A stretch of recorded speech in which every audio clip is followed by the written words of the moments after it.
Un program gratuit de screening pentru depistarea hepatitelor virale Livero 2 Sud a fost lansat și în județul Ialomița. Campania de testare se va derula pe o perioadă de 6 luni începând cu luna ianuarie acestui an, prin intermediul celor 30 de cabinete de medicină de familie din Ialomița și se va finaliza în luna iulie 2023.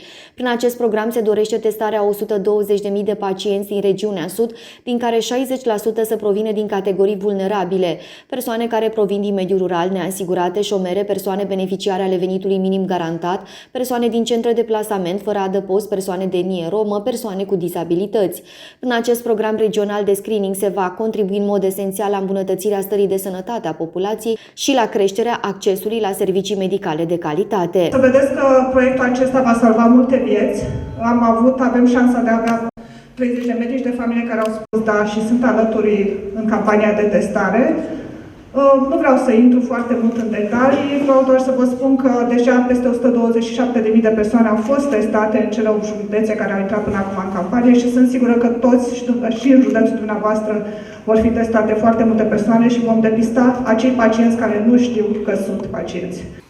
Noi ne-am asumat, prin strategia județului aprobată anul trecut de către Consiliul Județean, să avem o atenție deosebită pentru creșterea nivelului de sănătate, a serviciilor de sănătate din județul Ialomița și considerăm că aceasta este una din oportunitățile pe care noi, ca și Consiliul Județean, trebuie să le sprijinim, să le încurajăm, dacă se poate să le multiplicăm și prin alte programe de screening în județul Ialomița, astfel încât, dincolo de investițiile efective pe care noi le facem în infrastructura de sănătate, cunoscută de întreaga lume în ceea ce înseamnă investițiile din Spitalul Județean de Urgență, trebuie să apropiem actul medical, serviciile medicale de cetățean, dacă se poate acasă la cetățean.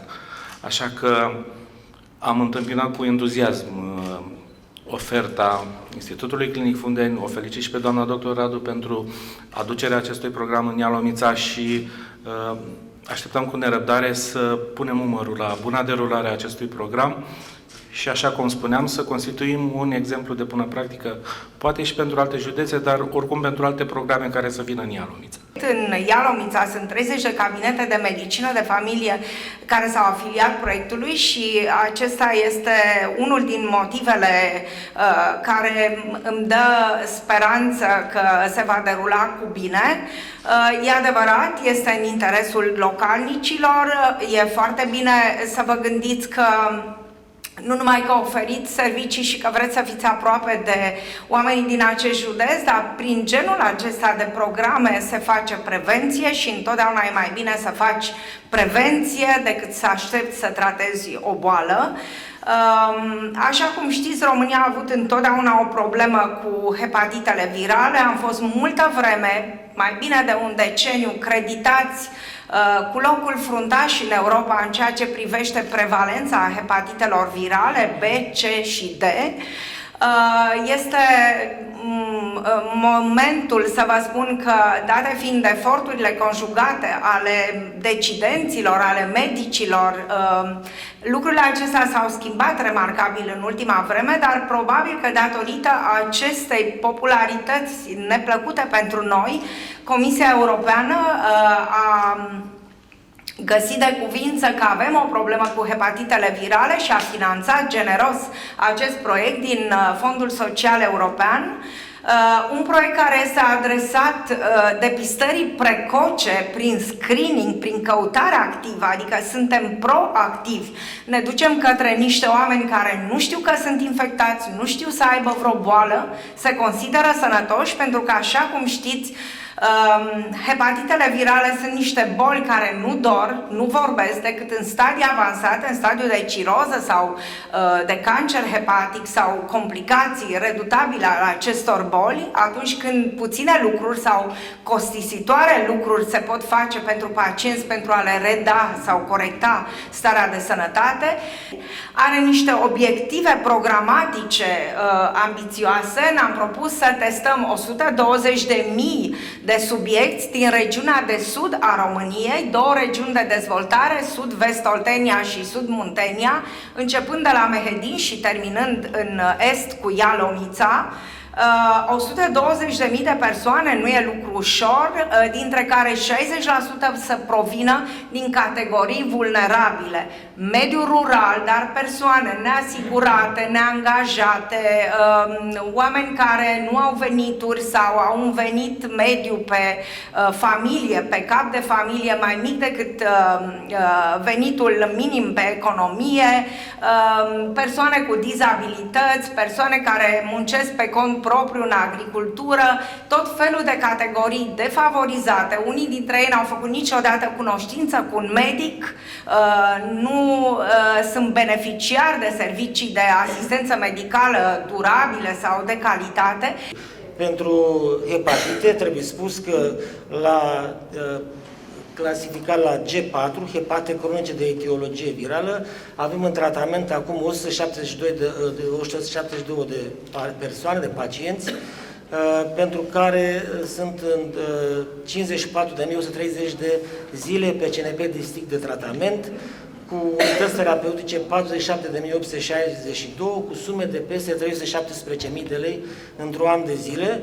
Avem un caz de hepatită autoimună, de asemenea ciroză biliară primară, avem 90 de persoane cu 10.680 de zile de tratament pe CNP distinct și cu cantități terapeutice de 29.070.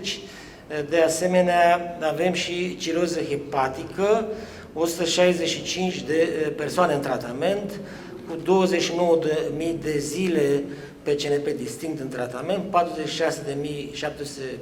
unități terapeutice cu 105.000 lei tratamentul într-un an, în anul trecut.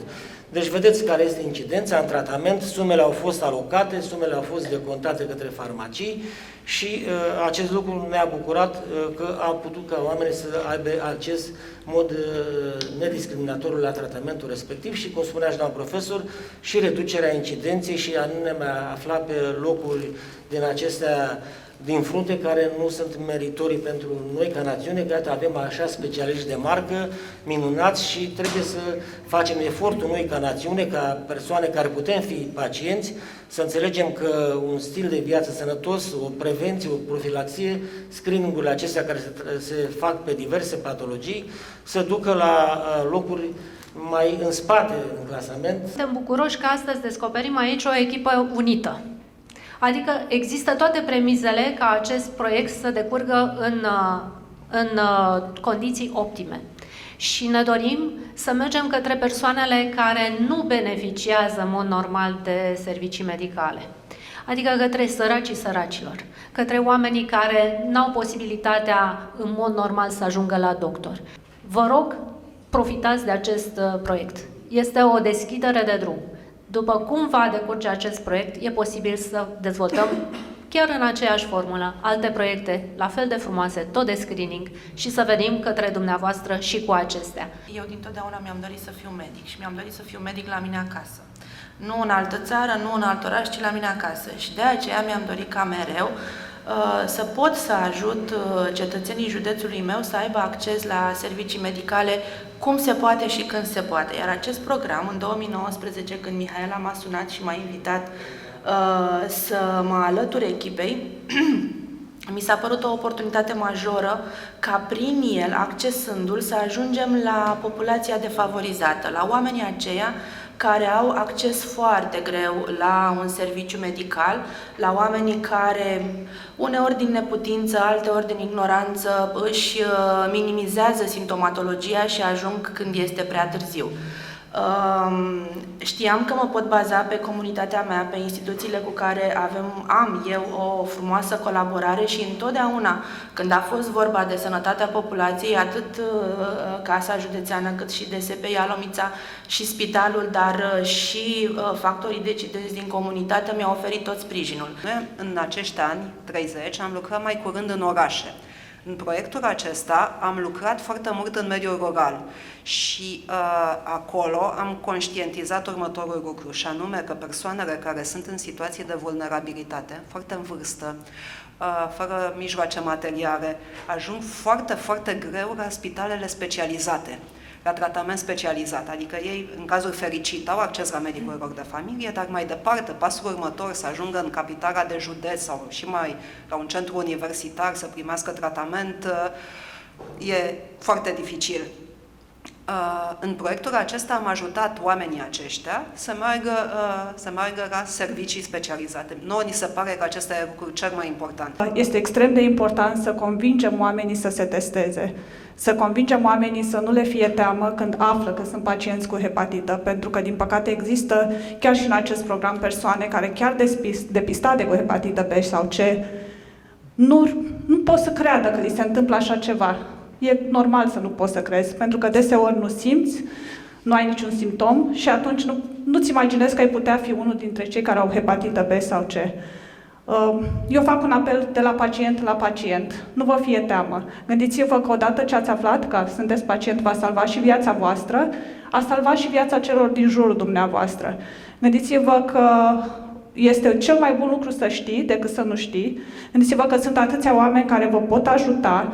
În cadrul campaniei de testare gratuită pentru depistarea hepatitelor virale, sunt eligibile pentru a participa la programul de screening doar persoanele care au peste 18 ani. Conform datelor raportate de Organizația Mondială a Sănătății, România se află printre primele locuri în ceea ce privește decesele provocate de bolile hepatice, locul 2 la nivel european, respectiv locul 4 la nivel mondial.